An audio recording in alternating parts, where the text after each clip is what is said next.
And welcome back to Real Talk. We're joined by our final guest, Associate Director of Dispute Resolution and Tax Controversy at KPMG, Elle Sarah Rossato. That is quite a title. Once your title has controversy in it, like, you know you might need security guards, right? Something like that, something like that. So tell me, what does your job entail?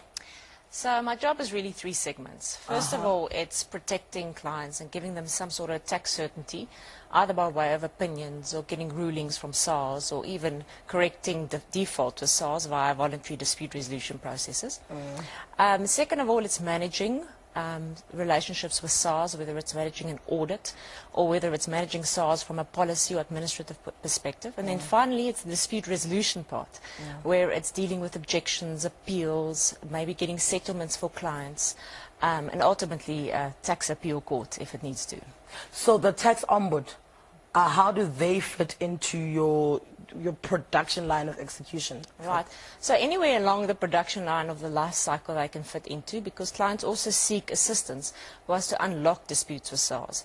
There are elements of the job that requires us to escalate matters with SARS from time to time, but of course using the ombud has also proven very efficient and productive for us in assisting clients. So that's an element that can sneak in anywhere along the life cycle. Just depending on what the issue is and how far down the line the issue has matured and whether it's not getting unlocked with SARS. So the tax ombud is quite new. Prior to that, how were you dealing with your disputes with SARS? Prior to dealing with this disputes, we were using the normal remedy procedures within SARS, whether it's dealing with objections or appeals with SARS, alternatively escalating maybe it to management level, obviously a lot of correspondence writing, and the ombud has really helped us strengthen that relationship, not only with the taxpayer or the client, but also with SARS. And that's been proved to be very efficient in unlocking these type of disputes for us. So if there was a dispute and I've got an issue as a taxpayer with SARS, do I have to make all those, you know, the application myself, or could somebody do it on my behalf? So that's an interesting question. If you look at the Ombuds report for 2016 and 2017, you would have seen that the majority of the requests came in from taxpayers themselves, so individuals, but the other majority came in from representatives. So the Tax Administration Act deals specifically with confidentiality of taxpayer information, where only a taxpayer is entitled to his or her information, alternatively a duly represented representative of the taxpayer. And for that you would need a power of attorney. If you're given a power of attorney to a representative, they may deal with your tax affairs on your behalf. Oh, and when it comes to lodging complaints and the forms and all of that, you know, like how important is it to get everything correct when it comes to filling things in? So record keeping, number one, is crucial.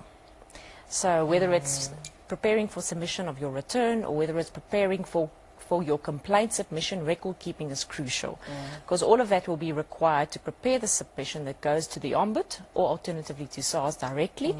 And the ombud also looks at various elements, obviously, of the complaint. It will look at the age of your complaint, it will look at the time lapse of the complaint, the seriousness of it, and it will also look at whether it's in good faith and whether you've used any of the internal mechanisms within SARS to try and unlock it before unlocking. So the record keeping element is crucial. You said the seriousness of it. I want to talk about that. What's like a serious transgression? So maybe let's call it a serious complaint issue, maybe, if I can phrase it that. It could maybe be that once one needs an urgent tax clearance certificate, for instance, there's various tender procedures that needs to be complied with. Taxpayer might need a tax clearance certificate to meet deadlines for a tender and can't get that because of some sort of an issue with SARS. So that could, for instance, be something that could be serious or that could need immediate concern.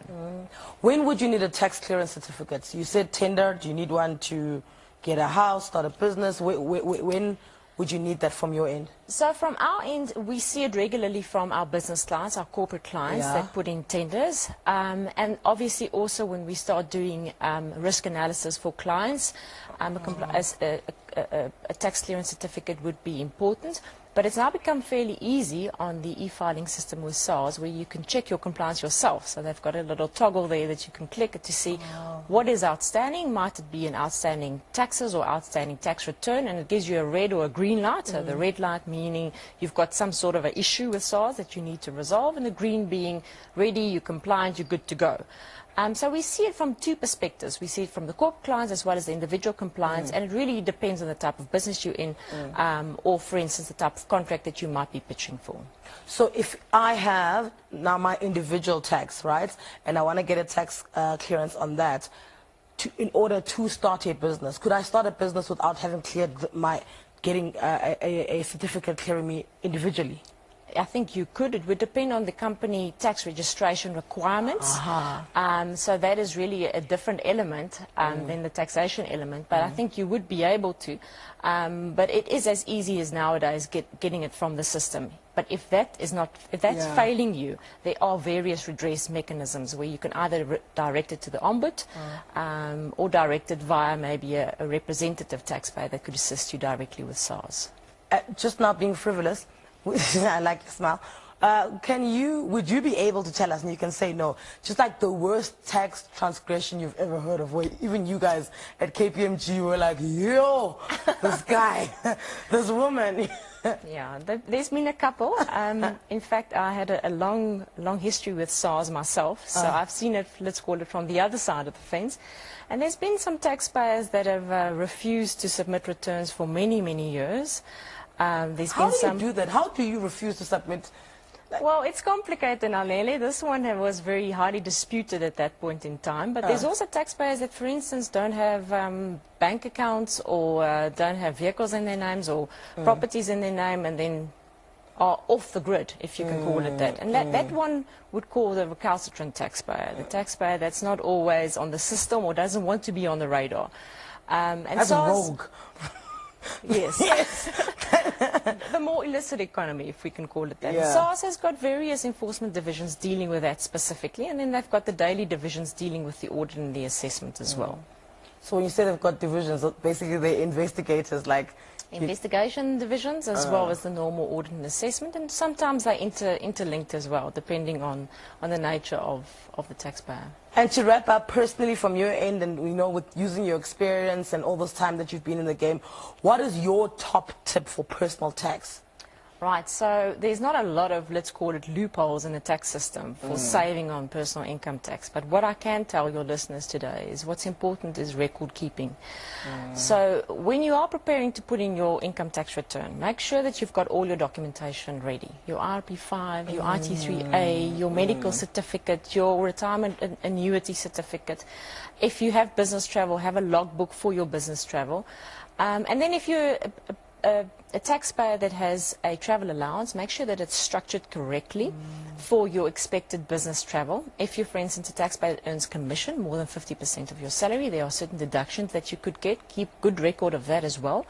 If you're a taxpayer that has an additional income, like rental income, make sure that you keep records of your repairs and maintenance, your interest on your mortgage bond, your levies, your commissions paid to your agents. And important, make sure that you avoid those nasty penalties and interest, because the deadline is this Friday for submission of non-provisional taxpayers, and provisional taxpayers by the 31st of January next year. Okay. So don't miss the deadline. Don't miss the deadline, otherwise you're going to have big problems. Elle Sarah, thank you so much for joining us. There you have it. For more information on tax and the Office of the Tax Ombud, follow them on Twitter. It's @TaxOmbud, or find them on Facebook, or visit their website, www.taxombud.gov.za. From Stain City, look at me looking out for you with your tax. Huh? Look at me. Join us again next time with Real Talk. Ciao.